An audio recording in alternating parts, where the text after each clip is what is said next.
如果人生是一场战争，我们何时选择了参战？从很小的时候，我们就开始学着表现得像样，学会答对问题，考高分，选热门科系，走稳定路线。我们活在一种预设剧本里，剧本里写好什么是赢，什么是值得。然而亚里士多德提醒我们，道德行动的核心不在于规则，而在于目的是否值得追求。可是大多数人从没想过那个目的从哪里来，是社会替你想的，是爸妈告诉你的，还是同侪默默施加的压力？我们以为自己在选择，却不过是从几条既定选项中挑一条。庄子说，道在使逆，意指就算是不体面的选择，也可能有道。问题是，你有没有真的想过，那个你正在叛命活成的样子，是你要的，还是他们要的？我们被教导要努力，要乖，要稳定，但很少有人问我们，这些努力是为了谁？心理学家米尔格伦的实验指出，当权威给出指令，人们会服从，即使那代表电击他人。福柯说，现代权力不再靠命令，它靠的是让你自愿成为某种样子。我们以为自己在选择，其实只是挑了一个最不像麻烦的版本去活。就这样，我们学会了自我监控、内建评分机制，活得像一份行走的履历表。这不是自由，这是格式化。乖不等于好，稳定不等于对。问题不是你有多乖，努力到什么程度，而是你心里的那个想要是否还活着。每个人都想赢，但赢之前，你得先问，你搞清楚局了吗？孙子说，战前要问5件事，道、天地、将法。如果换成现代人生，那就是5个问题。1. 你相信什么？尼采说，当信仰失去力量，人只能用服从填补空虚。如果你没有属于自己的信仰，你只会变成别人路上的工具人。2. 现在是时候吗？有些战争输掉的不是能力，而是时机未到。荣格说，每个人生阶段都有他的任务，提早完成会扭曲灵魂。3. 你站的位置对吗？努力未必公平，有人向上走得快，是因为地势顺风。社会学者布赫南说，你的位置决定你能看见什么，抵达什么。4.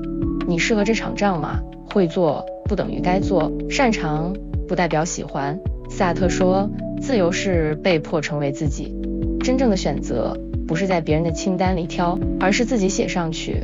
5. 你知道游戏规则是什么吗？不懂规则的人只能被规则玩。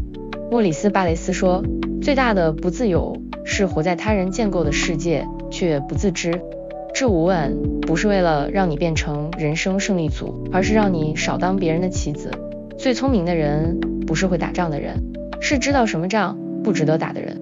孙子说，知彼知己，百战不殆。又说，料敌知情者，胜败之主也。胜不靠血气，靠洞察、冷静与判断。但我们活在一个鼓吹勇敢冲，先做再说的年代，太多人不问可不可以打，只问能不能判到赢。哲学家阿甘本说，现代社会的困境不是缺乏行动力，而是无法停止无意义的行动。米兰昆德拉也说，人生最沉重的负担不是痛苦，是意义的错置。你以为你在追梦，但如果那不是你的梦，再大的努力也只是自我消耗。有些仗不该打，有些梦该放手，有些路该懂得转弯。真正的智者不恋战，而是能够辨识这场战值得我吗？能赢不代表该打，看穿才是真正的胜。孙子说，胜兵先胜而后求战，败兵先战而后求胜。意思是，真正能赢的在出手之前就已经赢了。他知道局势，也知道自己，更知道有些仗看穿比判赢更重要。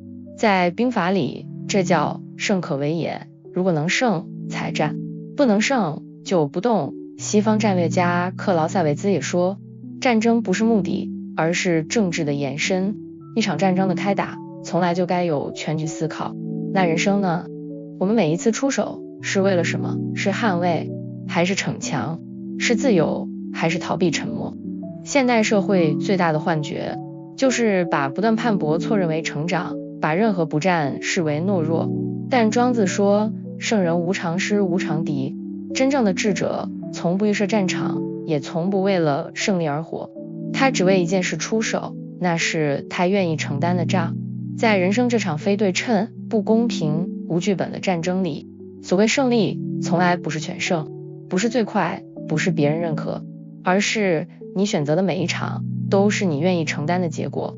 政治哲学家约翰·罗尔斯说，真正的自由不是想做什么就做什么，而是能为自己的选择负责。所以人生最重要的战略从来不是冲，而是看清之后还愿意前行。有时候最强大的不是出击，而是看清局势后静静地说一句，这仗我不打。躺平研究所陪你修一门人生兵法，不教你成功，只教你选一场值得你出手的仗。